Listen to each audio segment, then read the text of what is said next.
L'info écho avec Capital. On commence avec la personne du jour, Silvio Berlusconi. L'ancien président du Conseil des ministres italien est décédé ce lundi des suites d'une leucémie. Il avait 86 ans, à la fois homme politique, homme d'affaires, homme de médias et homme aux multiples affaires judiciaires. Silvio Berlusconi a fait et défait la politique italienne durant près de 3 décennies. Patron de l'empire audiovisuel Mediaset, président du Milan AC, Capital.fr revient en photo sur les grandes étapes de la vie de Silvio Berlusconi. On enchaîne avec le chiffre du jour, 1,5%.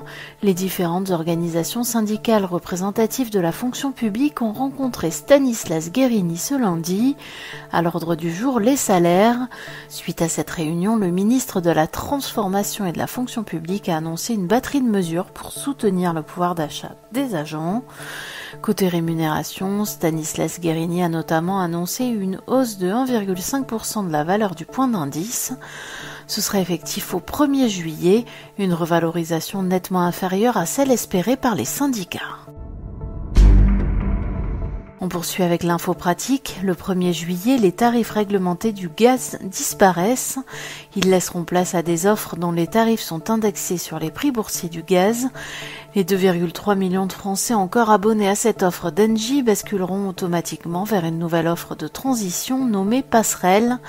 Prix de référence, comparaison des contrats, changement de fournisseur, Capital passe en revue les pièges à éviter lors de ce basculement. Et pour terminer, le témoignage du jour, on a choisi de relever le montant de nos honoraires le 12 juin, car c'est le début de l'examen en sciences publiques de la loi Valtou.